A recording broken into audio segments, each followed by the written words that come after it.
శ్రీ సాయినాథాయ నమః. శ్రీ సాయి సచ్చరిత్రం మొదటి రోజు పారాయణము గురువారం. ఉపోద్ఘాతం. మహారాష్ట్ర దేశములోని వారందరికీ శ్రీ గురుచరిత్ర సుప్రసిద్ధం. ఆ దేశమంతటను దత్తాత్రేయ భక్తులు దీనిని చదివెదరు. కొందరు దీనిని నిత్యపారాయణము చేసెదరు. దీనిని రచించిన వారు సరస్వతీ గంగాధరుడు. ఇందులో శ్రీపాద శ్రీ వల్లభస్వామి యొక్కయు శ్రీ నృసింహ సరస్వతి స్వామి యొక్కయు లీలలు, విచిత్ర చర్యలు వర్ణింపబడి ఉన్నవి. వీరిద్దరూ దత్తాత్రేయుని ముఖ్యావతారములు. ప్రముఖ మరాఠీ గ్రంథకర్తయగు శ్రీ ఎల్ఆర్ పాంగార్కర్ అభిప్రాయము ప్రకారము ఈ రెండు అవతారములు 14-15 శతాబ్దములలో వెలసెను. దత్తాత్రేయుని తదుపరి అవతారములు కూడా గలవు.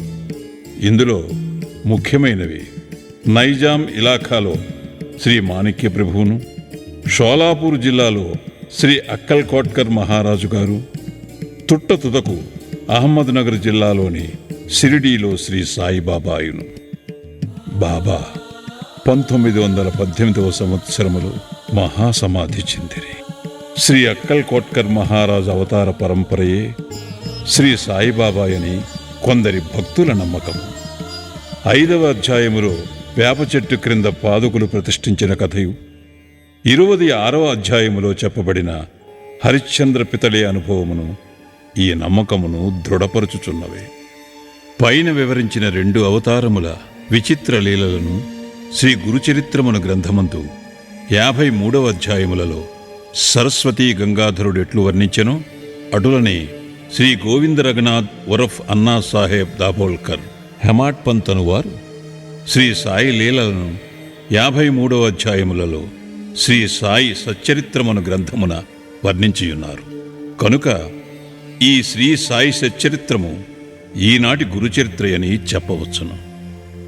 పై చరిత్రల గూర్చి ఈ దిగువ వివరించిన అంశములు గమనార్హములు.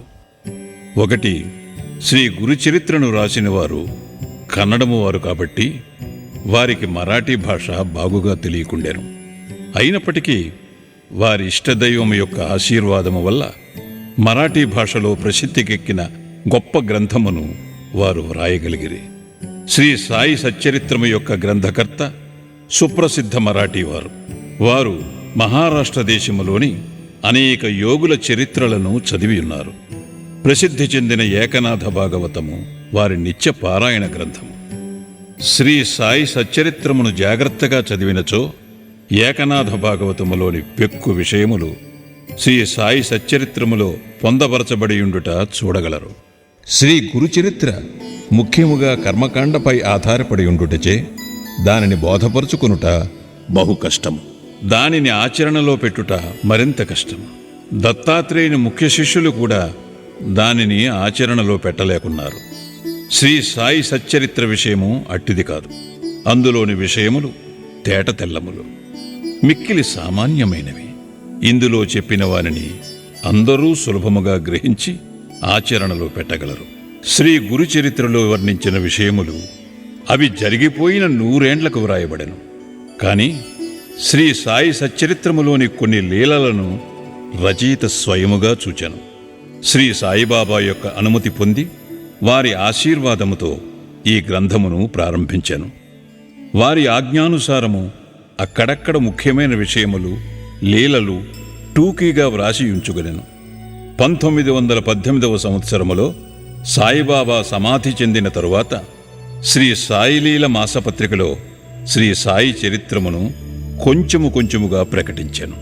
శ్రీ సాయి సచ్చరిత్రం ఈ విధముగా 1923 నుండి 1929 వరకు శ్రీ సాయిలీలలో ధారావాహికముగా ప్రచురింపబడి 1930లో పూర్తి గ్రంథరూపముగా ముద్రించబడినది. కనుక శ్రీ సాయి సచ్చరిత్రమును ప్రస్తుత గ్రంథము అధికారమైనది. షిరిడీలో శ్రీ సాయిబాబా సశరీరులుగా యుండగా దర్శించుకుని భాగ్యము లభించిన సాయి భక్తులకు ఈ గ్రంథము నిజముగా ఒక వరము. శ్రీ సాయి సచ్చరిత్రమును అన్నాసాహెబ్ దాబోల్కర్ కూర్చెను. కాని ప్రతి అధ్యాయము చివరను శ్రీ సాయి ప్రేరణచే హెమాడ్ పంతుచే వ్రాయబడినట్లున్నది. కావున ఈ హెమాడ్ పంతు ఎవరని పాఠకులు అడగవచ్చు. అన్నాసాహెబ్ దాబోల్కర్ మొట్టమొదటిసారి శ్రీ సాయిబాబాను సందర్శించినప్పుడు వారి బిరుదును దాబోల్కర్కు కరుణించిరి. ఎప్పుడు ఏ సందర్భములో నీ బిరుదు అతనికి వసంగిరో అను విషయము 2వ అధ్యాయములో రచయితే చెప్పియున్నారు. అన్నాసాహెబ్ జీవిత చరిత్ర ఈ దిగువ క్లుప్తముగా చెప్పబడినది. గ్రంథ రచయిత దాబోల్కర్ 1859వ సంవత్సరములో ఠానా జిల్లాలోని కేల్వే మాహిమునందు ఒక పేద ఆద్య గ్రౌడ బ్రాహ్మణ కుటుంబములో జన్మించిరి. వారి తాత తండ్రులు దైవభక్తి గలవారు. దాబోల్కర్ తమ ప్రాథమిక విద్యను స్వగ్రామమందే పూర్తి చేసి పూనాలో 5వ స్టాండర్డ్ వరకు ఆంగ్ల విద్యను అభ్యసించిరి. కుటుంబ ఆర్థిక పరిస్థితులంత బాగుగా నుండకుండుటచే వారు పై క్లాసులు చదువుకునుట మానుకునిరి.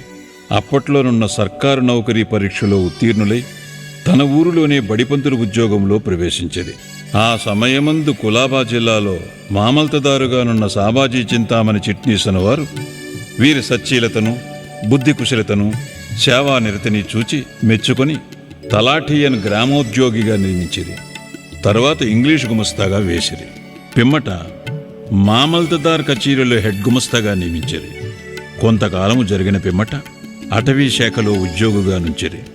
కొన్నాళ్లకు కరువు సంబంధపు పనులందు ప్రత్యేక ఉద్యోగిగా గుజరాతులోని బ్రోచ్లో నియమితులైరి. ఆయా ఉద్యోగములలో తన బాధ్యతలను అత్యంత సమర్థవంతముగా నెరవేర్చుట వలన 1901వ సంవత్సరం ఠానా జిల్లాలోని షాహాపూర్లో మామల్తదారుగా నియమించబడిరి. 1903వ సంవత్సరంలో ఫస్ట్ క్లాస్ రెసిడెంట్ మేజిస్ట్రేట్గా బాంద్రాలో నియమించబడిరి. వారచట 1907 వరకు ఉద్యోగం చేసిరి. తరువాత ఆయన ముర్బాడ్, ఆనంద్, బోర్షదులలో పనిచేసి 1910వ సంవత్సరంలో తిరిగి బాంద్రాలో రెసిడెంట్ మేజిస్ట్రేట్గా నియమితులైరి. ఈ సంవత్సరమందే వారికి షిరిడీకి పోయి శ్రీ సాయి సందర్శనము చేయు భాగ్యము కలిగెను. 1916వ సంవత్సరంలో వారు ఉద్యోగ విరమణ చేసిన పిమ్మట కొన్ని నెలల వరకు తాత్కాలిక ఉద్యోగిగా పనిచేసిరి. అదీను విరమించిన తరువాత సాయిబాబా మహాసమాధి చెందు వరకు శ్రీ సాయి సేవలోనే పూర్తిగా నిమగ్నులైరి. బాబా మహాసమాధి పిమ్మట షిరిడీ శ్రీ సాయిబాబా సంస్థానమును 1929వ సంవత్సరంలో తాను మరణించు వరకును ఎంతో చాకచక్యముగా నడిపారు. వారికి భార్య, ఒక కుమారుడు, 5 కుమార్తెలు ఉండిరి. బిడ్డలకు తగిన సంబంధములు దొరికినవి. అందరూ క్షేమముగానున్నారు. సాయిబాబా ఎవరు? సాయిబాబా ఎవరు అను ప్రశ్నకు 3 విధములుగా సమాధానము చెప్పవచ్చును. దీర్ఘాలోచన చేయకయే విషయమును గూర్చి గాని మనుష్యులను గూర్చి గాని అభిప్రాయము చెప్పు అభ్యాసము గలవారు. సాయిబాబా ఒక పిచ్చి ఫకీరనియు, వారు షిరిడీలో శిథిలమై పాడుపడిన మసీదులో అనేక సంవత్సరములు నివసించిరనియు ఇష్టము వచ్చినట్టుగా మాట్లాడుచు తమను దర్శింపవచ్చిన వారి నుంచి దక్షిణ రూపముగా ధనము వసూలు చేయుచుండరనియు చెప్పుదురు. ఈ అభిప్రాయము తప్పు. ఆర్య తర్కట్ గారి స్నేహితుడు ఒకసారి బాబా దర్శనానంతరము బాబా వద్ద సెలవు పుచ్చుకుని బొంబాయి తిరిగి పోవునప్పుడు కంట తడిపెట్టుకునేను. అతనితో బాబా ఇట్లనెను, పిచ్చివాని వలె ప్రవర్తించుచున్నావేమి? నేను బొంబాయిలో మాత్రము నీతో లేనా? దానికి తర్కట్ గారి మిత్రుడు ఇట్లు జవాబిచ్చాను, నాకా విషయము తెలియదు. ఎందుకనగా మీరు బొంబాయిలో నాతో ఉన్నట్లు నాకు అనుభవం లేదు కదా. అందులకు బాబా ఇట్లనియను, ఎవరైతే బాబా షిరిడీలో మాత్రమే ఉన్నాడని అనుకుందురు, వారు బాబాను నిజముగా గ్రహింపలేదని తెలుసుకో. కొందరు సాయిబాబాను మహాసిద్ధ పురుషుడని, మహమ్మదీయులు బాబాను తమ పీరులలో ఒకనిగా భావించిరి. హిందువులు బాబాను తమ మహాత్ములలో ఒకనిగా గ్రహించిరి. ప్రతి సంవత్సరము షిరిడీలో జరుగు ఉత్సవముల నిర్వాహకులు తమ ప్రకటనలలో బాబాను సంత చూడమనిగా పేర్కొనేదరు. ఈ అభిప్రాయము కూడా సరి అయినది కాదు. శ్రీ సాయిబాబాను సన్నిహితముగాను వాస్తవముగాను సేవించిన వారు మాత్రము బాబాను భగవతవతారముగా ఇప్పటికీ భావించుచున్నారు. దీనికి దిగువ కొన్ని దృష్టాంతములు నిశ్చితము. బివి నరసింహస్వామి గారు రచించిన బాబా సూత్రములు పలుకులు అని గ్రంథమునకు పీఠికలో ఇండోర్ హైకోర్టు జడ్జి గారు ఎంబి రేగయ్య గారు ఇట్లు వ్రాసి ఉన్నారు. బాబా సశరీరులుగా ఉన్నప్పుడు వారకు రూపుదాల్చిన భగవత్ స్వరూపముగా తమ భక్తులకు భాసిల్లుతూ తమ లీలా ప్రబోధాల ద్వారా సాధకుల మార్గమును ప్రకాశింపజేయుచుండెడివారు. వారి నశ్వరమైన దేహము మాయమైపోయినది గాని దానిలో అప్పుడుండిన బాబా మాత్రము ఇప్పటికిని అనంత శక్తి వలె నిలిచి వారు సమాధి చెందకముందు భక్తులకు తోడ్పడినట్లే ఇప్పటికినీ వారిని ఆశ్రయించు అసంఖ్యాక భక్తులకు నిశ్శబ్దముగా సహాయపడుచున్నారు. శ్రీ బివి నరసింహస్వామి గారు రచించిన భక్తుల అనుభవములు అను పుస్తకములోని మొదటి పేజీలో ఉత్తర భారతదేశంలోనున్న ఒక హైకోర్టు జడ్జి గారు ఇట్లు వ్రాసి ఉన్నారు. నేను సాయిబాబాను సృష్టి స్థితిలయకారకుడుగా భావించెదను. 1918వ సంవత్సరంలో వారు సమాధి చెందకముందు నేనట్లు భావించితిని. ఇప్పటికీ నేనట్లే భావించుచున్నాను. నాకు మాత్రము వారు సమాధి చెందినట్లు లేదు. నా దృష్టిలో వారు అన్ని పరిమితులకు అతీతులు. వారు మా మధ్య ఉన్నప్పుడు వారి మానవ శరీరము మా కనుల ముందు సంచరించుచుండెను. ఒక్కొక్కప్పుడు అది మా దృష్టిని విశేషముగా ఆకర్షించినది. కాని ఎక్కువ భాగము మా ఎరుకులో నిలిచినది మాత్రము వారి అనంతతత్వమే. శాశ్వతము అశాశ్వతముల అద్భుత సమ్మేళన రూపమైన ఒక మానసిక ప్రతిబింబము వలె వారు మాకు భాషించేవారు. అశాశ్వతమైన తమ మానవ దేహము ఒక్కొక్కప్పుడు మా ముందర తళుక్కమని మెరిపించేవారు. ఇప్పుడు అశాశ్వతమైన ఆ దేహము మాయమై సాయిబాబాయను శాశ్వతమైన అనంతశక్తి మాత్రము నిలిచియున్నదే. బివి నరసింహస్వామి గారిచే రచింపబడిన భక్తుల అనుభవములు అను గ్రంథములో 19-20 పుటలలో ఆచార్య జీజే నార్కే ఇట్లు చెప్పి ఉన్నారు. ఇంటి వద్ద నిత్యము నేను పూజించు గృహదేవతల మధ్య సాయిబాబానొకరినిగా నుంచితిని. సాయిబాబా భగవంతుడు. ఆయన సామాన్య సత్పురుషుడు కాడు. మా మామగారకు శ్రీమాన్ బూటీ, నా భార్య, నా తల్లి గొప్ప సాయి భక్తులు. వారు సాయిబాబాను భగవంతుని వలె పూజించువారు. నేను క్రొత్తగా షిరిడీకి పోయినప్పుడు ఒకనాడు హారతి సమయంలో సాయిబాబా మిక్కిలి కోపోదీప్తుడై ఉండెను. అకారణముగా వారు కోపించుచు శపించుచు భయపెట్టుచుండెరి. ఆయన పిచ్చివాడా ఏమను సంశయము నా మనసులో మెదిలెను. మామూలుగానే హారతి పూర్తి ఆయను. ఆనాటి సాయంకాలం నేను బాబా పాదములను ఒత్తుచుంటిని. అప్పుడు బాబా ప్రేమగా నా తల నిమురుచు, నేను పిచ్చివాడను కాను అని అనిరి. ఎంత ఆశ్చర్యము! నా హృదయగత భావమును గ్రహించుచున్నారు. వారికి తెలియకుండా మనము ఏ రహస్యములను దాచజాలము. వారు అంతర్యామి, నా ఆత్మ యొక్క అంతర్యామి అని నేననుకుంటుని. అటు పిమ్మట వారి అంతర్యామిత్వమును గూర్చి నాకనేక నిదర్శనములు కలిగాను. వారు నాతో మాట్లాడినప్పుడు నా హృదయములో కూర్చుండి మాట్లాడువాని వలె మాట్లాడువారు. నా హృదయములో గల ఆలోచనలను కోరికలను గ్రహించుచుండెడివారు. వారు నాలోనున్న భగవంతుడు, వారే భగవంతుడని నిశ్చయించుటలో నాకెట్టి సంకోచము లేకుండెను. ఒక్కొక్కప్పుడు వారిని నేను పరీక్షించుచుంటిని. ప్రతి పరీక్షలో వారు సర్వజ్ఞులనియు వారి ఇచ్ఛానుసారము సర్వమును నడిపించెదరను ఒకే నమ్మకము కలుగుచుండెను. రావు బహదూర్ ఎండబ్ల్యూ ప్రధాన వ్రాసిన షిరిడీ సాయిబాబా అను గ్రంథమునకు ఉపోద్ఘాతములో గౌరవనీయులను అమరావతిలో ప్రసిద్ధికెక్కిన వకీలును నగు దాదాసాహేబ్ కాపర్డే ఇట్లు చెప్పి ఉన్నారు. శ్రీ సాయిబాబా ప్రతివారి అంతరంగమందు మెదలు ఆలోచనలన్నీ తెలిసిన వాని వలె ఉండి వారి కోరికలు తీర్చుచు సుఖ సంతోషములు కలుగుచేయుచుండెడివారు. ఆయన భూమిపై నడయాడు దైవమనే భావము కలుగుచుండెను.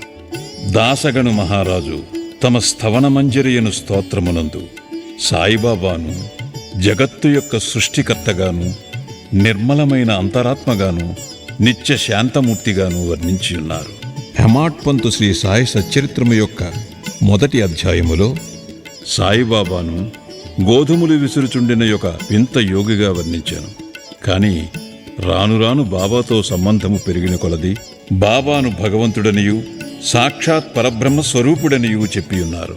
షిరిడీ భక్తులందరూ, ముఖ్యముగా మాధవరావు దేశపాండే ఉరఫ్ శ్యామాయను వారు బాబాకు మిక్కిలి భక్తులు. వచ్చిన భక్తులందరితో కలిసిమెలిసి తిరుగువాడు. ఆయన ఎల్లప్పుడూ బాబాను దేవా అని సంబోధించేవాడు. ఈ భక్తులందరి అభిప్రాయములను అవతరించి వారు చెప్పిన దానిలోని యథార్థమును గ్రహించి శ్రీ సాయి అవతార పురుషుడని భావించెదముగాక. ఉపనిషద్ద్రష్టలైన మన పూర్వ ఋషులు భగవంతుడు సర్వాంతర్యామి అను సత్యమును దర్శించరి.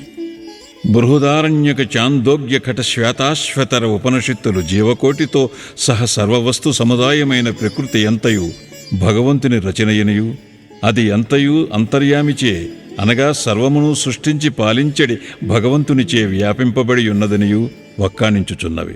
ఈ సిద్ధాంతమును నిరూపణ చేయుటకు తగిన ఉదాహరణము శ్రీ సాయియే. ఈ శ్రీ సాయి సచ్చరితమును సాయిబాబాకు సంబంధించిన ఇతర గ్రంథములను చదివినవారు తప్పక ఈ సత్యమును గ్రహించి యథార్థమైన శ్రీ సాయిని దర్శించగలరు. శ్రీ సాయినాథాయ నమః. ఉపోద్ఘాతము సంపూర్ణము.